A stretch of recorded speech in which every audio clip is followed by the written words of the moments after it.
ஆயிரம் கை உண்டென்றால் நீ ஒரு கை தரக்கூடாதா? ஈராயிரம் கண் கொண்டாய் உன் ஒரு கண் என்னை பாராதா?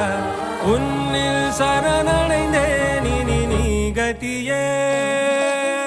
பார்த்தேனே உயிரின் வழியே,